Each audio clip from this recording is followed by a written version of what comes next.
Our first two witnesses this morning for this week of the sessions in London are to be known as Shelagh and Luke, are they? That's right, sir, yes. Shelagh and Luke.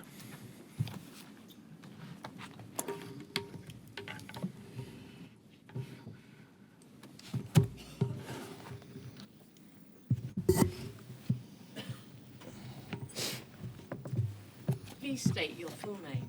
Luke Timothy O'Shea Phillips. And repeat after me.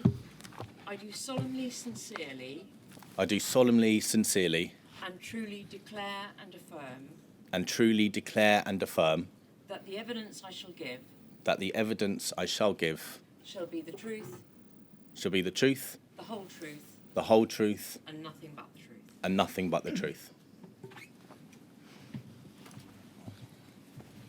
Please state your full name Shelagh Bridget O'Shea.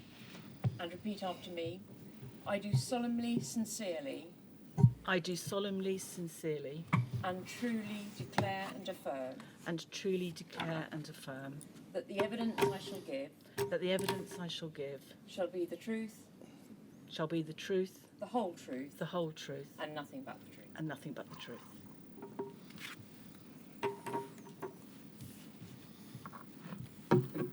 Luke and Shelagh, I'm going to start by asking Shelagh some questions about events when you, Luke, were a young child. Shelagh, Luke was diagnosed with mild haemophilia when he was about 1 year old. Correct, yes. And as I understand it from the evidence that you've given in writing, the haemophilia being very mild didn't really cause too much of a bother growing up. Absolutely not. The plan was for Luke to lead a completely normal life. Now, your care was predominantly, or Luke's care was predominantly at what hospital at that time? At that time, when he was one, he was under the care of, it was Sussex. I was back in Brighton at the time, so it was Sussex where he was diagnosed, to my memory, I think, yeah. And then you moved to London or the London area? Yes, by the age of 3, we moved to North London, yes. And Luke came under the care of what was then called the Middlesex Hospital, That's correct. Now University College. That's correct. Now, I'm going to ask to be put up on screen a document for you both to look at. Paul, it's 1696003.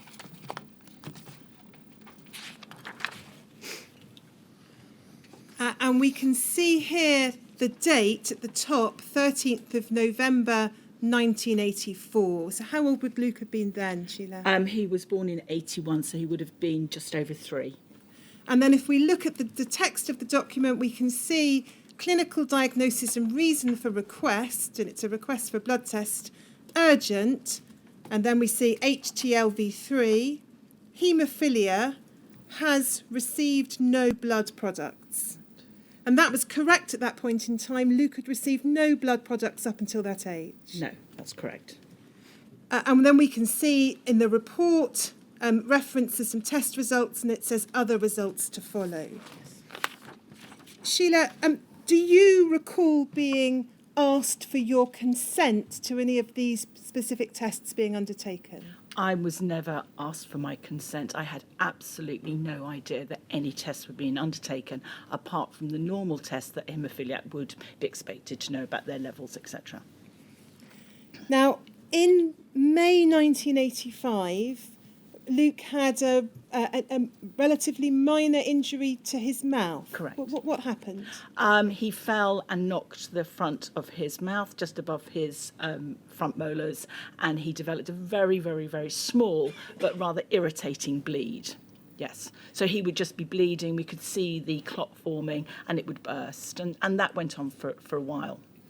And what's described in the records that you've produced is intermittent bleeding for a few days, and an infusion of DDAVP was given, and then a point in time came in which Luke was given a factor 8 concentrate. Correct. Yes. So I took him to the Middlesex, and they initially treated him with the DDPA. DVA. Yeah, and that didn't stop the bleeding. He kept bleeding, but it was a very mild bleed. But I took him back because they'd asked me to take him back if the bleeding didn't stop.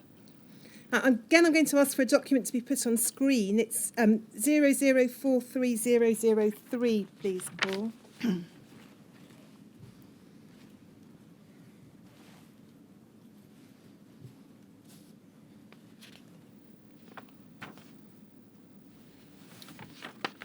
And it's the first page of that, please. This should be an earlier page. Thank you. So this is a chronology that you've compiled, Shelagh, from Luke's medical records. Correct, yes. And if we look at the entry for the 13th of November, that's the test result we looked at. We see their blood sample for haemophilia, mild also, urgent test for HIV, HB, has received no blood products. Correct. And then if we skip down 2 entries, we see 14th of May, and this is the event that you're describing. Correct. And then if we look at the 15th of May, we can see Luke treated with factor 8 for mouth bleed, 520 units. Correct. Same day, blood tested for Hep A and B, virgin haemophiliac, untreated. Mm-hmm. And then if we see the next entry, please. 16th of May, repeat treatment as above. 17th of May, repeat treatment as above. And then we get to an entry for the 4th of June, which we'll actually look at the document for that, please. 1696002.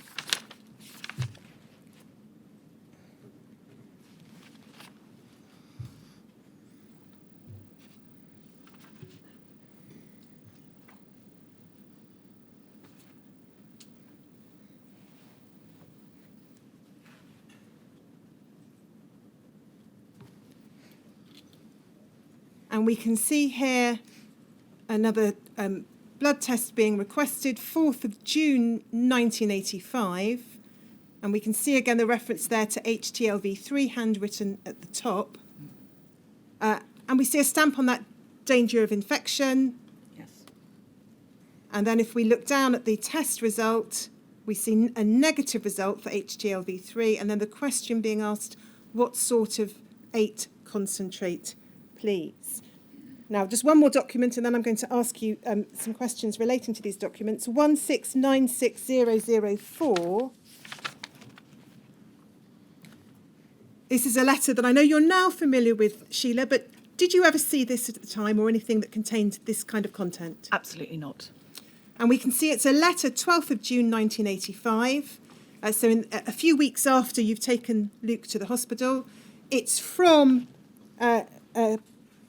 Dr. Machin, who was Luke's consultant haematologist Correct. at the time, Correct. to Professor or Dr. Kernoff at the Royal Free, and says this: Dear Peter, as we discussed previously on the phone, I have just treated 2 virgin haemophiliacs with alpha heat treated factor 8.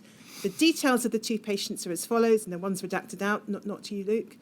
And then we get Luke O'Shea Phillips. This young boy fell over and hit his mouth and upper teeth on the ground, and when I first saw him, they'd been intermittently bleeding for 3 days. As an infusion of DDAVP had not controlled the bleeding, he then received 1,680 units of alpha heat-treated factor 8 concentrate. This boy also was a virgin and had never received any blood products in his life. Both patients received Profilate list number 360210, lot number A60311.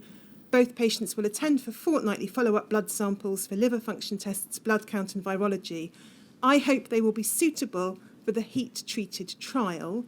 And then before we leave that letter, could we just look at the very bottom of the page, please, Paul? Because we can see who it's copied to. Ian Marshall, Alpha Therapeutics. So, Shelagh, was there ever, first of all, when these factor products were given to Luke when he was 3 years old, I think, at the time, any discussion with you about any risks of infection from receiving the products? Absolutely not. If there had been any discussion with you, if anyone had said anything to you about any possible risk of infection to Luke if he received the factor 8, what would your response have been? I would have picked my child up and walked out of that hospital. Now, you said in your witness statement that in terms of the giving of the factor 8, there was no discussion about it. It was essentially presented to you as a fait accompli. Is that right? Absolutely, yes. There was no discussion about whether or not we could do anything less intrusive. It was a very, very minor bleed. Whether or not we could repeat the first treatment again, maybe later. There was no discussion at all. It was a fait accompli. It was, we're going to give factor 8. You've seen the reference there in that letter to virgin haemophiliac and to a trial. Was the concept of a virgin haemophiliac ever discussed with you? I had never heard of a virgin haemophiliac until I saw Luke's notes. It had never, ever been mentioned, or I'd never heard the expression before. And Luke, you, I think, have a different expression for virgin haemophiliac. Well, yeah, I mean, I think innocent child is a better expression than a virgin haemophiliac, because that ultimately is what I was. And Sheila, was there ever any discussion with you about Luke being entered onto any kind of trial? Absolutely not. And had there been any discussion with you about Luke being entered onto a trial of a product, are you able to say what you think your response would have been? With an innocent child of 3.5, I would not have considered such action. I would never, ever have allowed my child to be part of a trial. Never. And can we have back on screen, please, Paul, 004303? This is your chronology again, Sheila, when it comes up, and we'll just look at what then happened after the letter that we've seen. So if we go to the bottom half of the page, please, Paul. So if we've got the entry there, Sheila, that you've put in 4th of June 1985, and then the 12th of June letter from Dr. Machin to Dr. Kernoff. Yes. And then we can see 26th of June 1985, blood samples taken. Now, you've identified that on the document there's a print, danger of infection. Yes. Yes. Yes. We'll come back to that in a moment, but let's just, whilst we look at this document, we'll see further down, 10th of July 1985, blood samples taken. 9th of August 1985, blood samples taken. Again, the stamped danger of infection. 20th of August, blood tests. 29th of August, blood samples taken. 1st of October, blood test request for virgin haemophiliac. Post first exposure heat treated 8, danger of infection. And then 15th of October 1985, report from blood sample taken negative. And then we come on to 1986. So those are the relevant entries you've identified for 1985. Yes. Do you know what those blood samples and blood tests were being taken for? No, I thought they were standard tests for a haemophiliac. I was brought and he was constantly going into hospital for various tests for his haemophilia, to test his levels. I just wrongly assumed that that was what they were doing with my child, just routine tests for these levels. That's what I thought. And what concerns you about seeing that stamp danger of infection on some of the documents? I'm shocked. I'm absolutely shocked. I couldn't. I found it very difficult to comprehend that my child, who was 3.5, was having bloods taken, and there was this stamp about his blood. So for me, he was just my child who was a haemophiliac, and there was absolutely nothing wrong with him. I mean, it was a shock. And were you ever told that the information that's given via that stamp to other staff processing the blood sample, that there was a danger of infection? No, absolutely not. Now, it's right to say that in response to your witness statement, Dr. Machin has said that it was standard practice to stamp these forms with danger of infection. But if we just go back to 1696003, this is the test result before the request for a test, before Luke was given the factor products, and you, Luke, have pointed out it doesn't bear the stamp danger of infection. Yeah, agreed. Did Machin say what the criteria were for putting the stamp on to make it standard practice? In other words, standard practice in what circumstances? So it's in Dr. Machin's statement. I think it's just described as being standard practice. Yeah, That's it's correct. described. Routine practice at the Middlesex Hospital to label all blood test tubes and laboratory request forms from all haemophiliacs as danger of infection on yellow stick-on forms. When it plainly wasn't, if this is an example. So yes. Thank you. And this followed the giving of factor 8 and then the testing to see if there was infection following. Yes. Thank you. Sheila, Luke was treated again with factor 8 in December 1987 following a nosebleed. What can you recall, if anything, about that? It was around Christmas time, and we just took him up to Middlesex, which is now University College London. He was admitted to a children's ward, and there was a danger that he had developed measles or something of that nature that had caused the bleeding nose, and we were isolated because there were other children who were receiving chemotherapy at the time. So we were just isolated, and he was given factor 8 again. And again, there was no discussion about whether or not that was a safe product or whether there was any choice in the matter. He was given factor 8. And then the third occasion on which you as a family have identified that Luke was given factor 8 as a mild haemophiliac, November 1989, Luke's father took Luke to a different hospital, Shrewsbury Hospital. You had an injury, Luke, was that right? Yeah. And I'm just going to read out what your dad has said about that. He says this, that's your dad, was asked to choose between ultra heat-treated UHT factor 8 or single donor factor 8. It was explained to me that HIV was the associated danger, but that they felt UHT was the safer option as there were no known cases of infection from its use. I was told single donor was only on the word of the donor being clean and was not tested. I therefore chose the use of UHT factor 8 because I trusted the advice of the doctor. On this occasion, Luke's condition was not life-threatening, this treatment was not life-saving. I was never made aware that this batch of factor 8 could expose Luke to an HCV infection. So those are the three occasions, are they, on which, as far as you're aware, Sheila, Luke received during his childhood factor 8 products? That's correct. Now, Sheila, when and in what circumstances did you learn that this treatment with factor 8 had infected Luke with hepatitis C?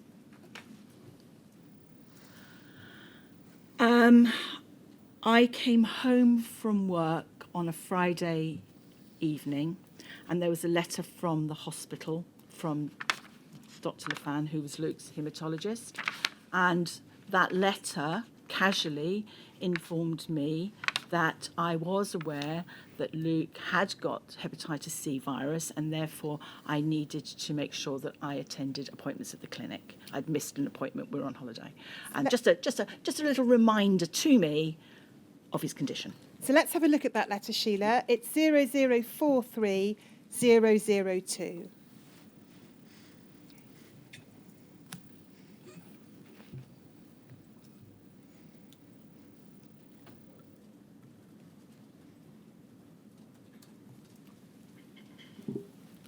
So we can see it's from Dr. Lefan, who took over Luke's care, I think, in around 1993, Sheila, is Yes, that right? that's correct, yes. To you, dated the 6th of January 1997.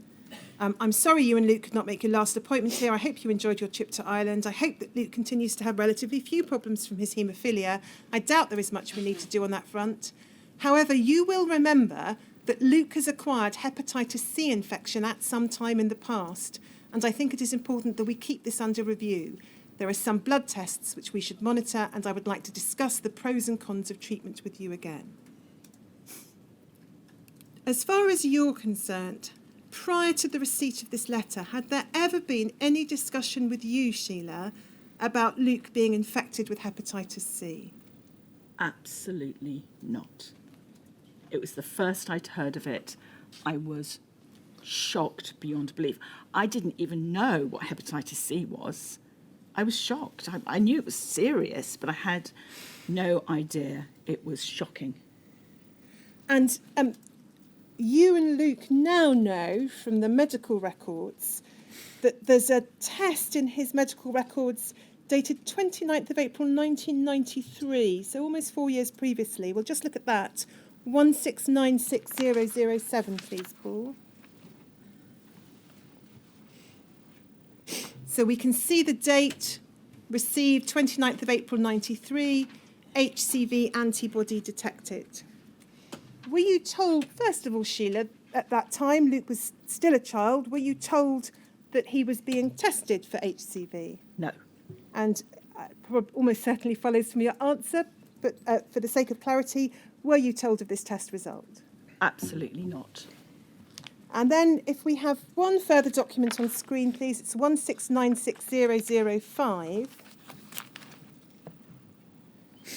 This is a letter from Professor Machin, 22nd of June 1993, to a Dr. Biet at the Health Authority. And we can see it refers in the first paragraph to Luke's mild haemophilia. It says this: since that time, he's required treatment with high purity factor VIII concentrate on only 1 or 2 occasions per year. Treatment is related to incidents of trauma, which causes mild but prolonged local bleeding episodes. You will be pleased to hear that he is fortunately HIV negative and he has completely normal liver function tests. Now, first of all, were you aware that Luke had been tested for HIV and found to be negative? No. Again, it probably follows, but was your consent sought to that testing? Absolutely not. And we'll see here there's no reference in this letter to Luke's hepatitis infection, although it postdates the result. Yes. Is there anything in the medical records which you I know have gone through, which casts any light on why there's no reference here to the hepatitis C? No, I couldn't find anything, no. Okay. And then we'll just look at 2 further documents. Paul, it's 1696008. And can we go to the last page of this exhibit first? So we can see here, Shelagh, it's a document headed hepatitis. We've got Luke's name, the consultant, Lefan, diagnosis haemophilia A mild. Yes. There's a date in the column, 14th of October 93, HCV antibody positive, discussed with patient no. Correct. And then we look down, we can see hepatitis C booklet given, that's blank. And then if we'll look at the first page of this exhibit, please. Cool. That's it. So we have here, we can see Luke's 12 at this time. We look right down the bottom of the page first of all, please, just to date it. We can see it's the 12th of November 1993. The consultant there is identified Dr. Lefan. And then if we go up to about halfway down the page, please, Paul. That's it. Past medical history. Mild haemophilia type A, has hepatitis C, admitted to D2 on 14th of October 93, reference to a bleed. And then we can see this written by the side of has hepatitis C, patient and family unaware at present. Yeah. So documented in November 1993 that you were unaware of the hepatitis C infection. Again, at any point subsequent to that, between then and the receipt of this letter in January 1997, were you informed of the hepatitis C diagnosis? No, I was not. And when Luke was leaving the hospital on that occasion, because he'd been in hospital for about 4 weeks, he was being let home with the proviso that I would be able to administer factor VIII. And the consultant at the time, Lefan, demonstrated to me how to give factor VIII intravenously to Luke. He himself demonstrated it to me.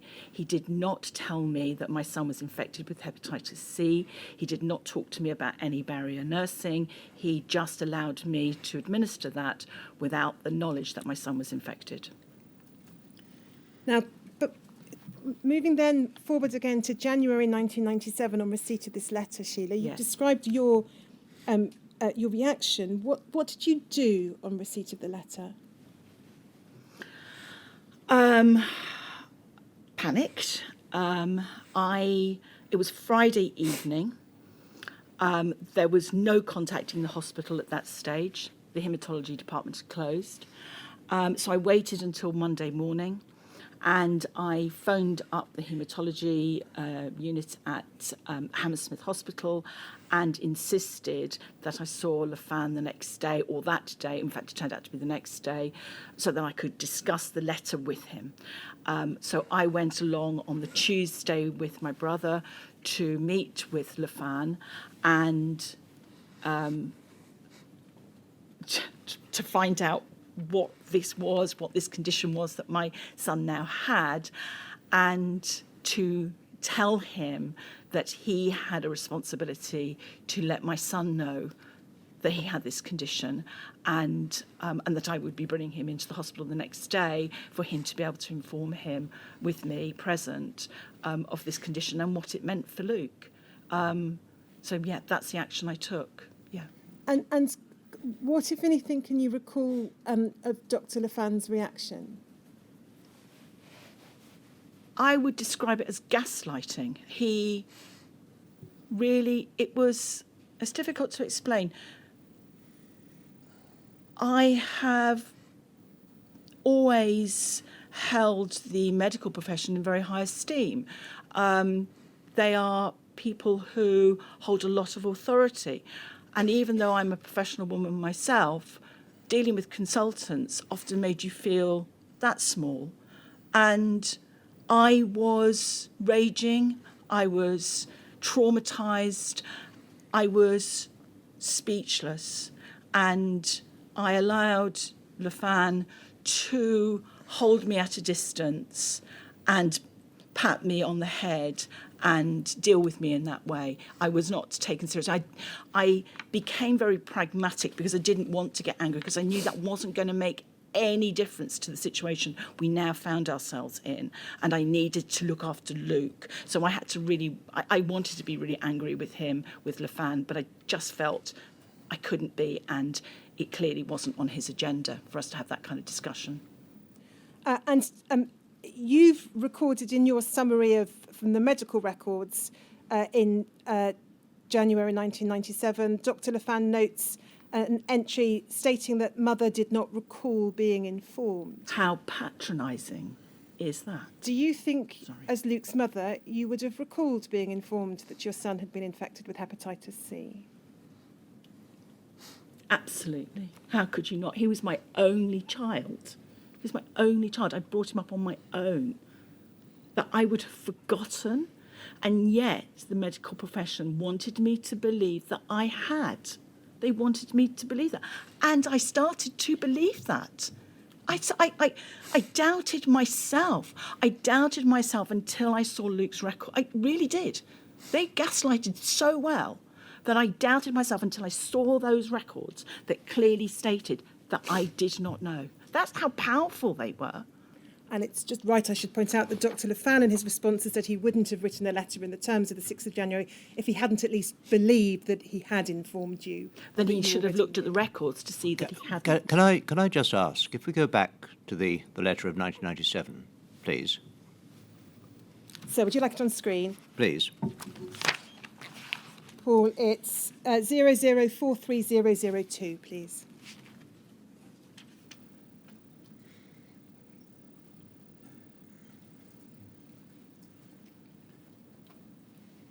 If you look at the last sentence of the first paragraph,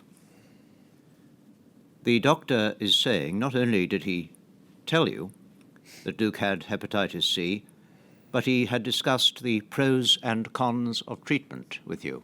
Correct. Did you doubt yourself that you had not heard that? No, I didn't doubt that, because You would have remembered that, presumably, if anything like that had happened, would you? absolutely, yes. I had there was no recollection of any kind of discussion about treatment, because I didn't even know what hepatitis C was, let alone what the treatment would be for it. So no, yeah, I certainly, but I still, I felt overwhelmed by the deceit. I felt overwhelmed by it. Yeah, I felt totally and utterly powerless. I did. When was the first time that you did actually discuss pros and cons of treatment? We did after the meeting that Luke had had with Lafan the week after this letter, and we had a brief discussion about the fact that at that stage there was, and given his genotype, that the treatment was not. Well, it was unlikely that it was going to make much difference. I think they gave us about a 20% chance of just interfering on its own at that point. That was that week after, and he also was able to tell us that Luke was too young to engage in any treatment at that stage because he was too young as well. So that was the kind of message that we got and we took away with us the week after we received this letter, and that was kind of the end of it. We were left then without anything. We were just left, the two of us, with this information, with the knowledge that there wasn't really a cure for it, and the treatment that was available he was too young for, and so good luck. That was what we were left with. Yeah. So it follows, Miss Richards, does it, that not only is there no record in the medical records of the diagnosis having been given earlier than 1997, but no record of any discussion of the pros and cons of treatment? Not as far Prior as to that I'm date. aware, sir. And Sheila and Luke have gone through the records that they have. That's correct. And Dr. Lafan and Dr. Machin have both put in statements. They've both accessed your records, Luke, for the purpose of making their statements, I think. Was your consent sought for that? No. But there's no reference in either statement, sir, to any records showing earlier discussions. I've been through those records so many times. I pretty much know every page off the top of my head, and there isn't any. I was looking for evidence to suggest that those conversations had happened, not because I didn't disbelieve my mother. Of course, I believed her 100%. But you have to be pragmatic, and you need to make sure that the evidence that you're going to bring forward is just and true and right from what you have. So I've been through those notes so many times, and there is not one mention of any conversation or anything about treatment or anything about a conversation with me. I mean, I think by the time this letter is sent in 97, I'm 14, 15 years old. I would have remembered if there'd been a diagnosis of hepatitis C that had been made. I would have remembered if there was a treatment offered or there was some sort of treatment there. It's not just my mother that doesn't remember because it didn't happen. It didn't happen. I would have known as well. And there's nothing in the notes, and there's certainly I know this is when I found out about it, and I know because I don't remember the time at all. I remember the Friday evening, and I remember going to school in the week or two afterwards. But I went through so much trauma at that point as a 15-year-old kid, being told that I had hepatitis. It wasn't the second time I got told. It was the first and only time I got told. Luke, you've got a memory of that Friday because of something your mum gave you. So, Friday evening, Mum would give me my pocket money. Mum's always been very generous, but on that Friday, she was particularly generous and doubled the amount that I received. So I had a full £20 that weekend to go out with, which was a lot of money.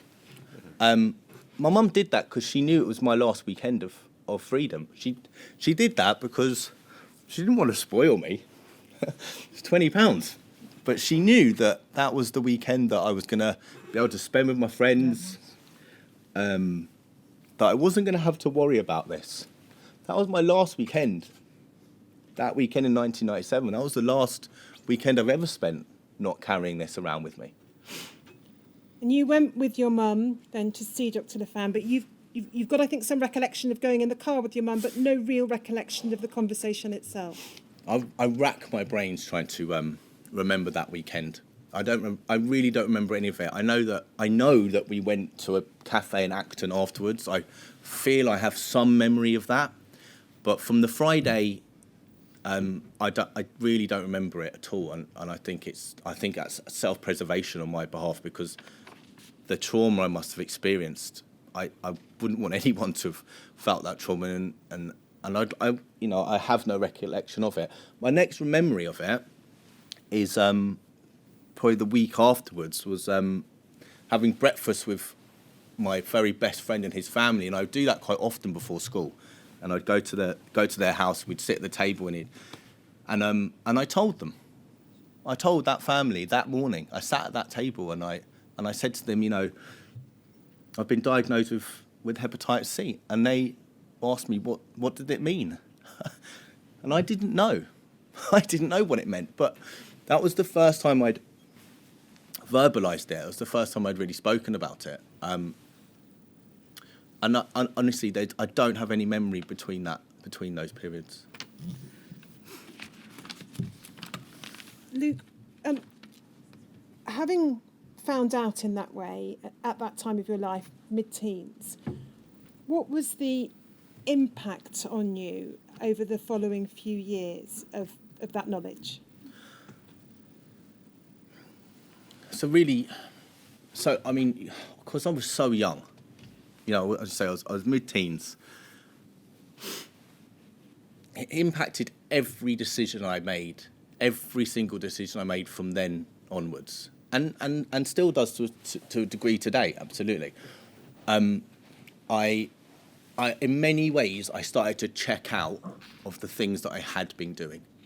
I started to regress quite quickly, and I began to not really care about the things that I should have been caring about. I became disengaged in my schoolwork.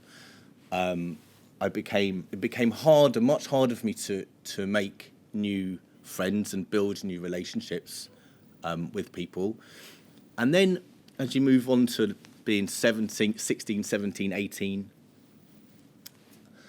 I missed out on a lot of the social life that other people were having. I'm a very sociable guy, and I wasn't comfortable in certain situations where there was alcohol involved.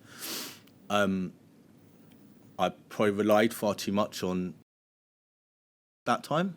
I don't think that did me any good either, but I had so much going on in my head, and I was losing who I was on a daily basis. I wasn't succeeding in school. Didn't succeed at college. I felt I was letting people down. But all the time, I refused to allow what was happening to me to break me. And there was always a bit of me that would keep fighting and keep pushing on. My mum was instrumental in making sure that even if I wasn't going to do particularly well at school, then I was going to work and I was going to be somebody, and I was going to have something to live for, and I was going to be proud of something. And it was a struggle. It was a real struggle. But with her support, I was able to, at the very least, hold down a number of different jobs, and then finally started working at the BBC. The effect it had on my relationship building, on my friends, to walk around feeling dirty like that, to feel like you are in some way a danger. I've got a half brother and sister in Wales. I know I'd put them at risk. I'd put all these people at risk. I was playing football at that time, like all day, every day. I was a teenage boy. I was out doing things, and I was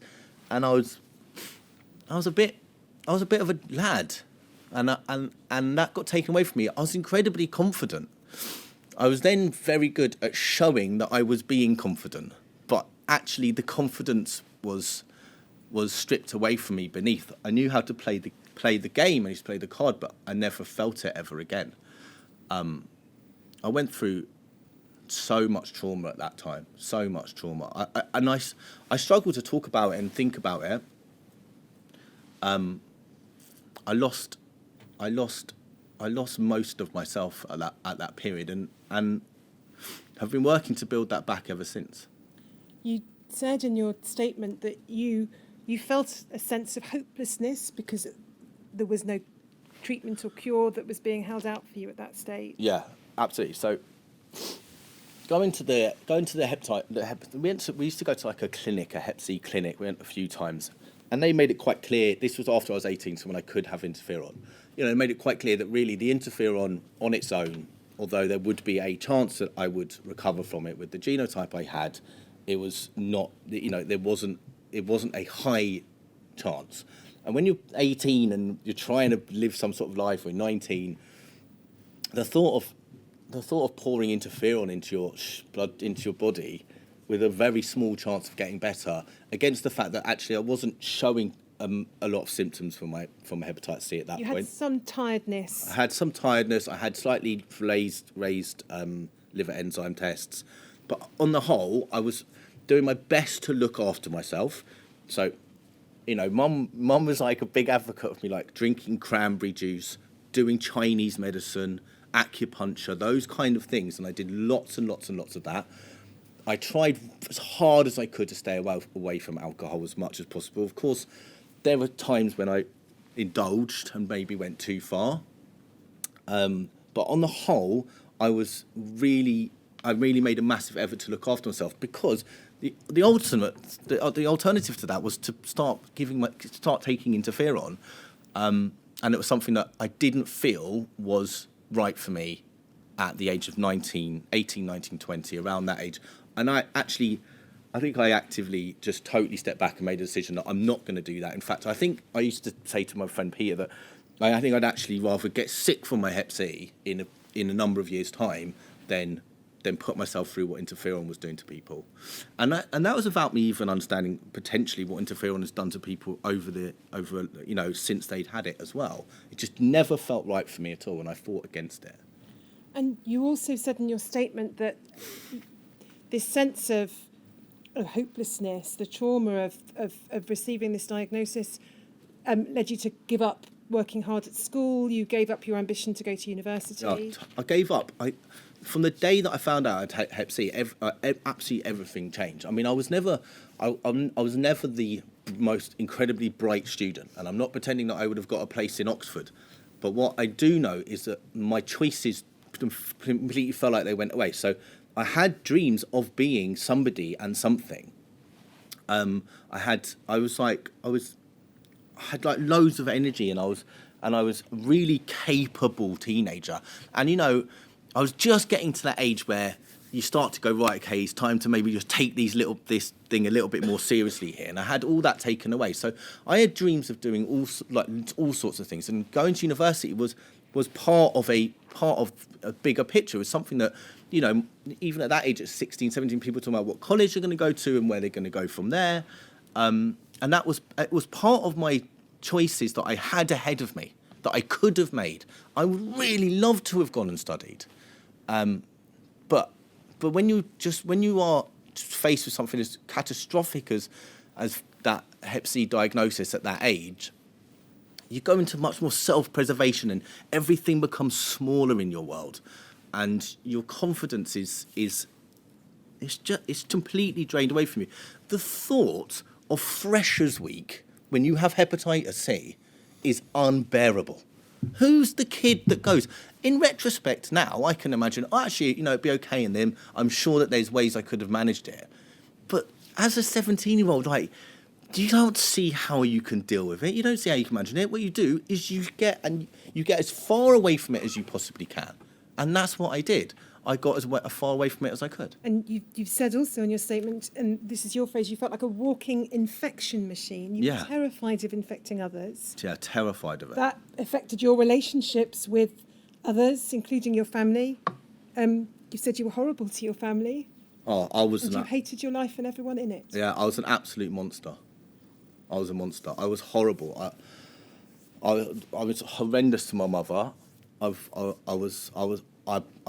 I shunned relationships and pushed them away. I was awful to people because I was afraid. I'd gone from being active and playing football and having a big, wide group of friends and people I knew, to not doing any sports anymore because I was terrified of infecting people. I found relationships with girls really hard because I was terrified of infecting people. At that point, there wasn't any of the knowledge that we have now around hepatitis C. I was terrified all the time, and it led me to making ridiculous choices and doing terrible things because when you're angry and you don't know how to deal with it and you haven't got an outlet for it, you know, you've got to remember, like, I've been diagnosed with hepatitis C and given no support at all. I think the fact that, like, me and Mum still are sitting here together now kind of is testament to our relationship. But I was pushing everyone away. And the thing is, I wasn't doing it overtly and saying, oh, look, I'm feeling really bad about this, please leave me alone. I was acting out and acting in a way that was I was acting in a way that was just trying to destroy everything else I had. And actually, sometimes having bigger worries made me not have to worry about my hep C. So if I could get myself into debt, right, I didn't have to worry about the fact I had hep C. Right, anything I could do to stop myself having to worry about that, I pursued it. And it made me an awful person. And you've said in your statement you felt dirty, you felt like scum. Yeah, of course, because because at this point I'm starting to understand that as a child, I've gone into a hospital with a non-life-threatening bleed in my mouth, and I've come out of a life-threatening disease. Now, somehow, somewhere down the line, somebody has seen me as being so irrelevant that they can do that to me. That is being treated lower than I can. I may have been bad to people, but I would never do that to somebody. When you're treated with that much disrespect by the NHS, by doctors, you feel like you are worthless, utterly worthless. Because, well, of course you're worthless. You are. Sheila, what can you recall about Luke and how he was in the years following the diagnosis in 1997? He was difficult. And I think what happened to us as a family was that I just became very, as I said earlier, pragmatic. I just thought, I've got to do something. I've got to deal with this disease. My partner had read in The Guardian an article about a book called Hepatitis C Handbook. We got it. It was, I read it. It was the book that I used. It was my Bible. And every suggestion as to how we might fight this disease, it was written by a layperson, but it was the only thing I had. And I was so grateful to it. I've got it in my handbag. It was so grateful. And so I just started looking at how I could physically keep Luke as healthy as possible. And I could not bear the emotion of it. So I kept my emotions tightly inside me because I couldn't bear for Luke to see those. And I couldn't bear Luke's emotions. I couldn't bear the sadness, the loss. I couldn't bear it. So I just became very practical. And so we went about our business doing the looking after his health. And he was very, very, very angry. And that grew and grew and grew and manifested itself in many destructive behaviours, which were very difficult to watch and very difficult to understand. And it was a very, very, very painful time. Yeah. I was a self-destruct, really. Yeah. Luke, you did finally embark upon a course of treatment in 2004. You had interferon and ribavirin. What can you recall of that treatment and its side effects? Well, so the first thing is, when ribavirin came along to be mixed with interferon, it upped my chances a little bit. Also, I felt like I was getting into my 20s at that stage, and I had to do something. I had to do something. I couldn't carry on. I had to do something. And I went to the Chelsea in Westminster for my treatment, so I stayed away from Hammersmith and the haematology and all of the kind of things that had happened, and I wanted to, if possible, I wanted to take a little bit of control, and feel like I was doing it my way, if I could. So I went to Chelsea and Westminster, and I did 11 months of ribavirin and interferon, and I moved back home, and I moved back with Mum. And I committed myself to that treatment fully.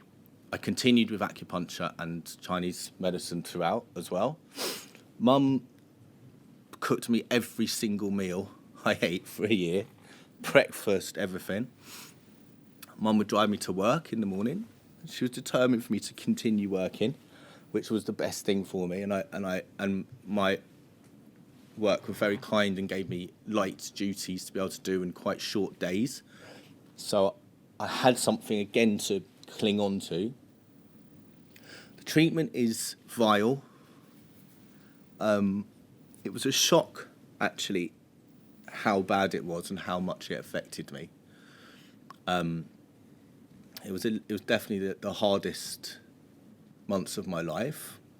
I wouldn't have been able to have completed it without the support that I had. I don't want to go into details about what happened to me physically, but they're not pleasant. But I was already had a very small friendship group because I'd spent so many years trying to push everyone out of my life. And then the treatment was the final nail in the coffin for that, really. Because all of a sudden you can't go out at all. You can't do anything. It's even as a young man, that treatment is intense. I had one friend who used to, every 4 weeks on a Friday, he'd have me over for Chinese and he'd pay for me to get a taxi there and back, or Mum would, or whatever. You know, and he'd give up one Friday every 4 weeks, and he wouldn't drink and he wouldn't go out and see people, and that was my outlet. That was it. That was all I did for that time, and apart from obviously going to work as well. I fought so hard for those months to get better. I was so utterly determined that I was going to get better from this, and nothing was going to stop me. And I didn't care at that point how awful the treatment was. I just kept thinking, I will get to the end of this, and nothing's going to stop me. And I had virtually no white blood cells throughout it, and I was continuously told about the danger of infection and not to go into crowded places and not to see people and, you know, to stay out of. And nothing was going to stop me. I had to do it. It was a really very, very difficult, very challenging, horrendous year. Horrendous. What can you recall of that year, Sheila? It was very, very, very difficult. I thought Luke was incredibly brave, but he spent the year in his bedroom. He didn't go out. He did go to work when he could, and I did encourage him to do that because I felt he needed. And the BBC were very good in making, you know, kind of arrangements for him to work so he could kind of manage himself a bit. And apart from that, he did nothing. He couldn't do anything. He had terrible, terrible nightmares. It was just a horrendous year. He just lost everything, really. It was a very hard time. I think the thing with it as well is there's the build-up to taking it. There's the taking it. There's the recovery time from it. And then there's the mess that you're left with, you know? And I'm so... I say fortunate. People say to me how lucky I am. You know? No one's ever wanted to swap their luck for mine. Right? But I kept getting told how lucky I was that I was better. Right? I'm very fortunate that I'm alive. Very fortunate. Yes. I'm not lucky. I'm not lucky at all. And I lost everything over those years, and then with the treatment as well. And I had to come back and try and rebuild my life. The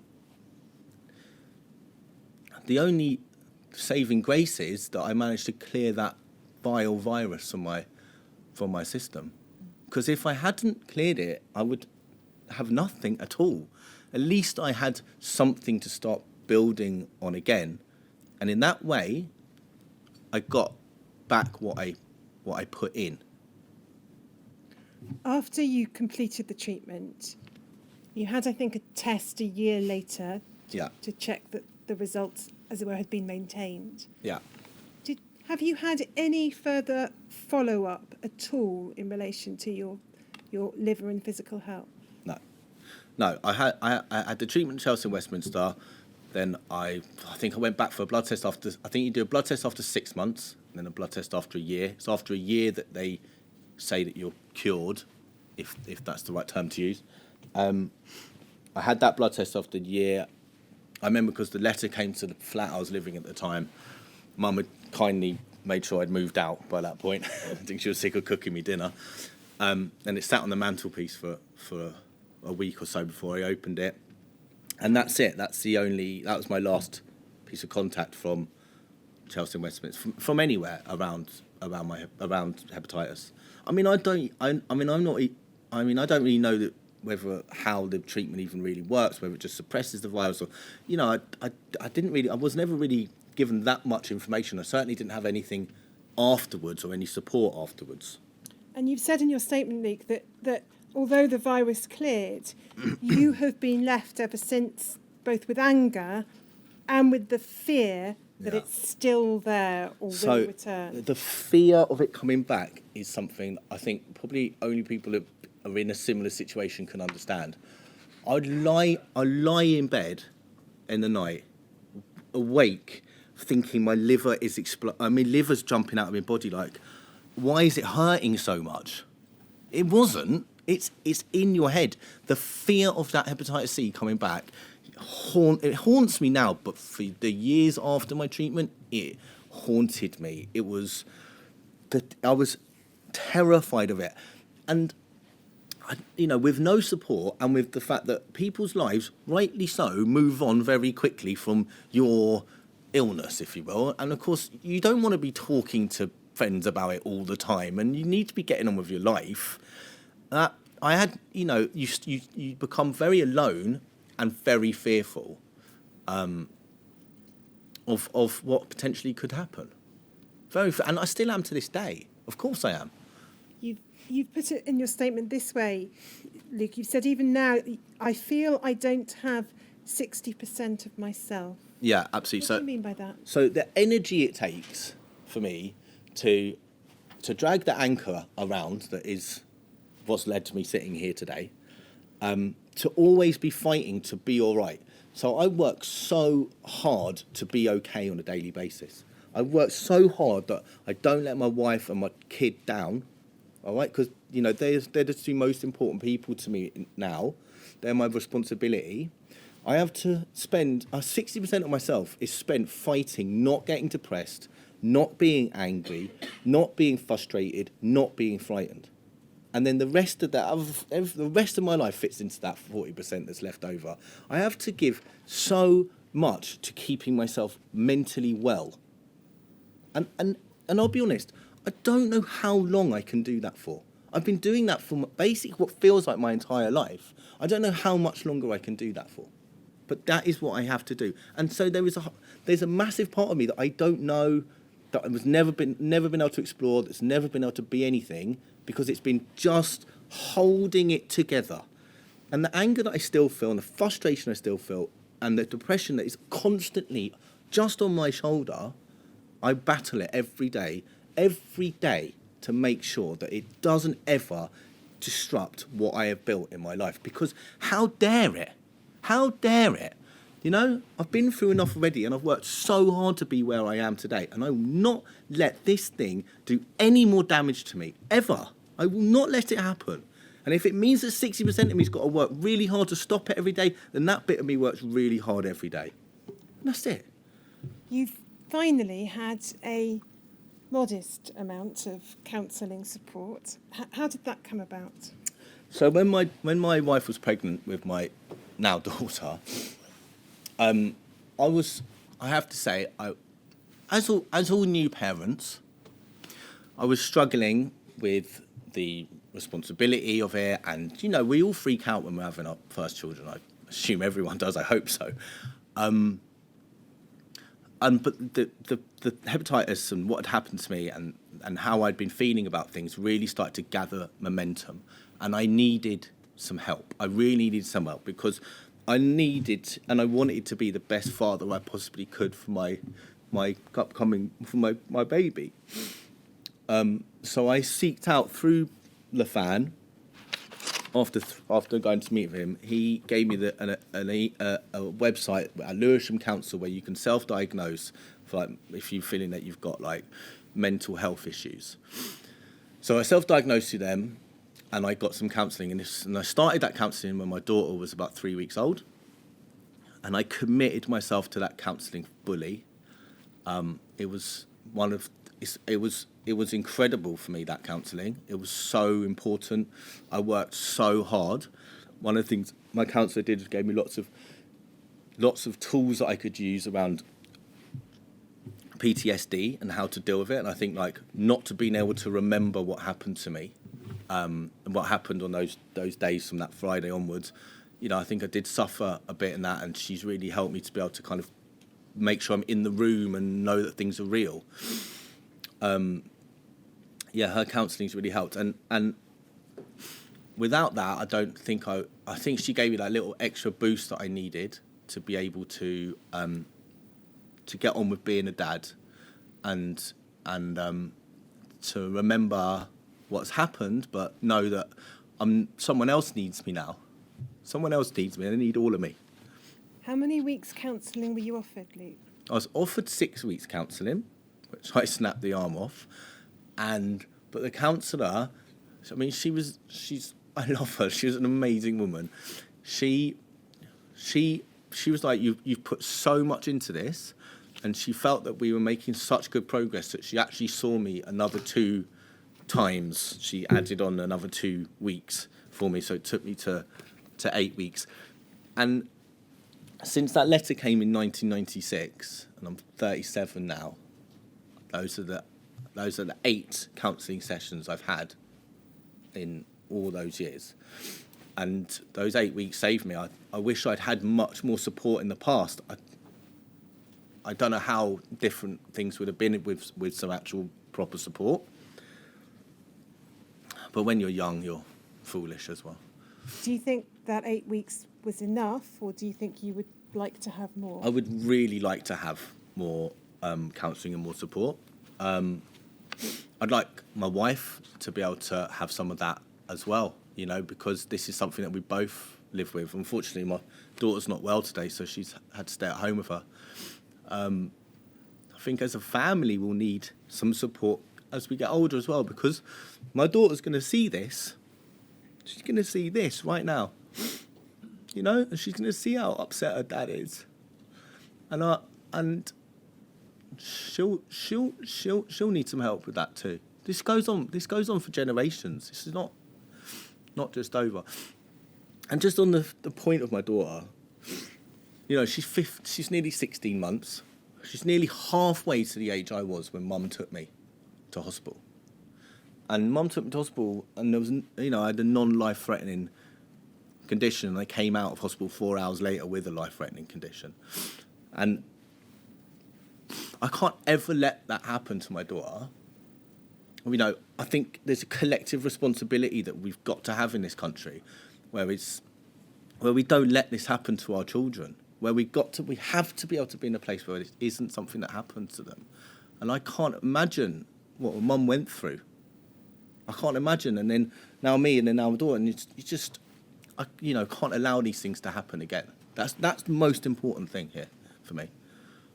Nick, you've talked about your employer and that you had a supportive employer. Yeah. Nonetheless, do you consider that your infection, the consequences of it, the treatment that you had to undergo, the consequences of that treatment in all the ways you've described, has affected your career development? Oh, of course. Yeah, I mean, absolutely. I think if I had the other 60% of myself, I don't know who I could have been. I really feel like I have had so much potential. I'm getting a little bit older now, but but at work, I have done okay at the BBC. I've done all right. I think if I'd had more energy, more time, more self-belief, a little bit more education behind me, I definitely could have done so much more. I regret totally that, I mean, I like what I do, don't get me wrong, but I regret completely that I don't have the confidence to go and look for jobs elsewhere. I feel very just like safe, and I like that bit of safety. And that's because when you've had your confidence taken away from you, you do tend to go towards the safety, especially as you start to get a bit older. It's like, I don't want to put myself out there. I don't have the confidence, but I think I know I could have done so much. I could have done so much more with my life. I should have been allowed to have done so much more with my life. You've had some financial assistance from Skipton and then through EIBSS, but you've characterised it this way in your statement: I feel like I've been made to beg by the various financial assistance schemes and somehow prove that I'm suffering. This is not easy for me to do, as I've spent the last 20 years pretending it's all okay. Yeah, so I've always been on the surface trying to put forward a kind of face of everything's all right. You know, I can deal with it, I'm strong, blah, blah. And people would like, you know, say to me, how do you cope with all this stuff? And I say, oh, don't worry about it, it's fine. And, and inside you're like in pieces. With the financial side of things, I mean,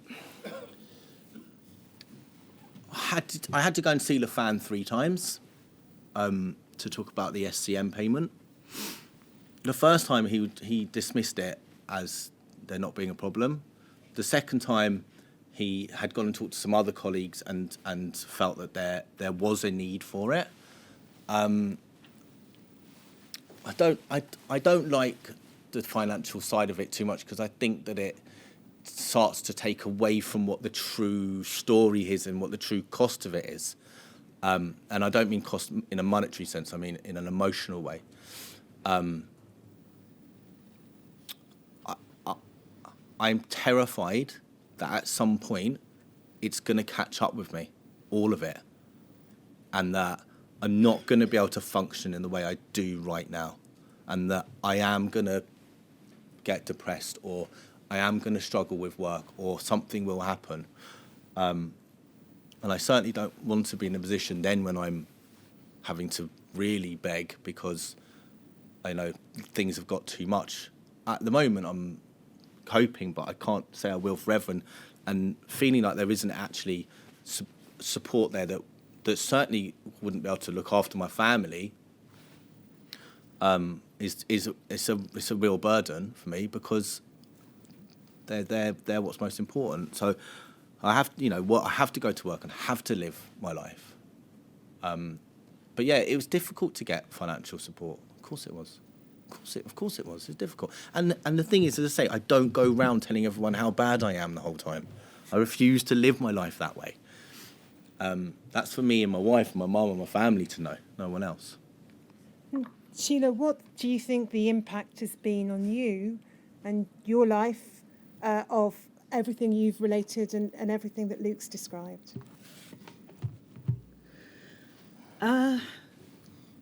Well, it completely changed my life in terms of my upbringing of Luke.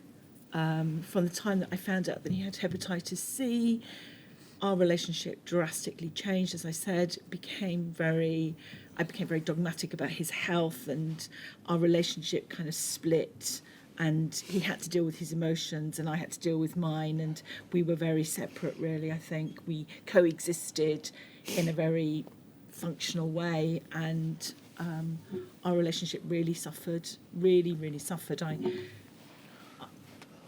When Luke was little, and I was on my own with him, I often described us as, and I went back to university, so we had lots of problems with housing and stuff, and I often described us as a snail, that he was on my back and we were just together, and we had a really close relationship, and we really were very close, inseparable. But after the diagnosis, and then with the kind of emotions that were going on, we separated. We started to coexist but just in a practical way. It was a loss. I think in Mum's statement, Mum puts that she feels that I somehow blame her for taking me to hospital that day. I mean, I absolutely don't blame my mother for that. Of course I don't. There's people that are to blame. Mum isn't one of them. You know, absolutely not. But I can understand why she feels that way. I can understand it. And that's hard for both of us. That's hard for both of us. And I think also that, I was the mother, and I was hoodwinked. I was lied to. I didn't stand up for my child when I should have done, but I didn't because I didn't know what it was I needed to stand up for. And there is a guilt there that you cannot get away from. It's a reality, and the one thing you want to do as a mother is to protect your child. And I didn't. Sheila, you've read, I think, the statement of Professor Machin in response to yours. Yeah. And he said that he would have expected there to be discussions in 1984, 1985 about the dangers of infection, especially hepatitis B, HIV, and so on.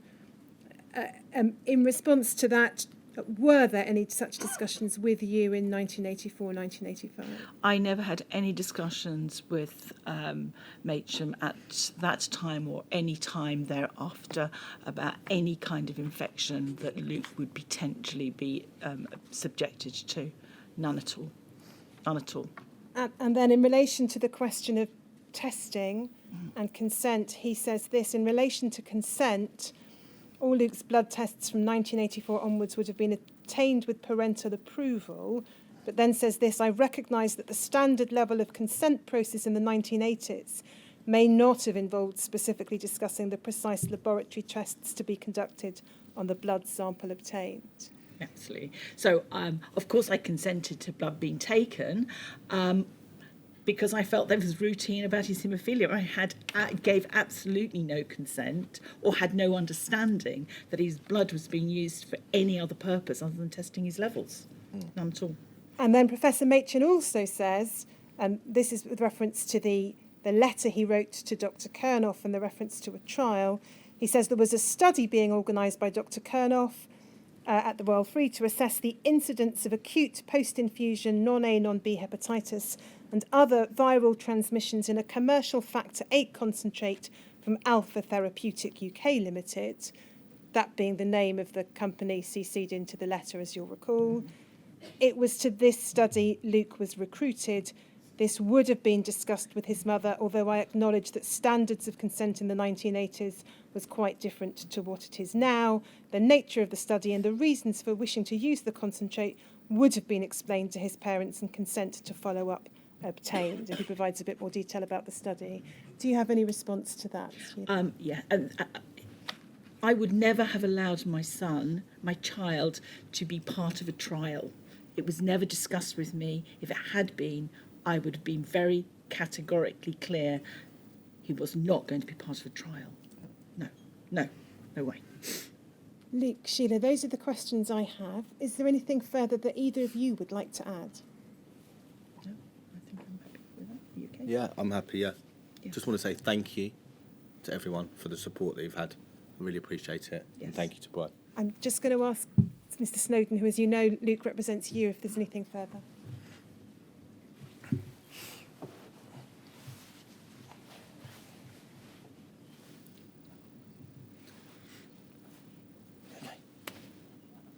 All right. Yeah, you okay? Yeah, good.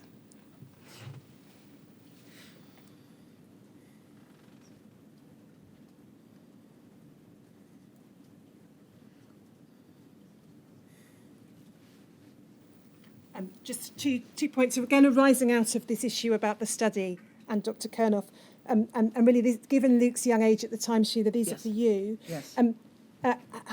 Was there ever any discussion with you, or had you ever heard of a Dr. Kernoff in connection with Luke, or in any other connection? Absolutely not. No. And any discussion with you about Alpha Therapeutics or what their involvement might be? Absolutely not. I knew nothing of that until I saw Luke's medical records many years later. Yeah. Thank you. Thank you, sir.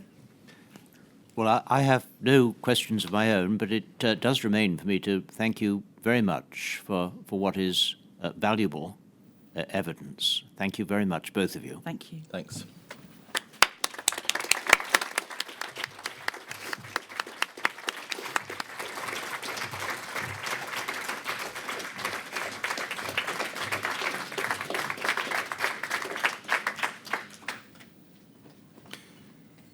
Well, we'll take a break there till 12:15, when we have our next witness, who I think wishes to be known as Jill. Yes, sir. 12:15.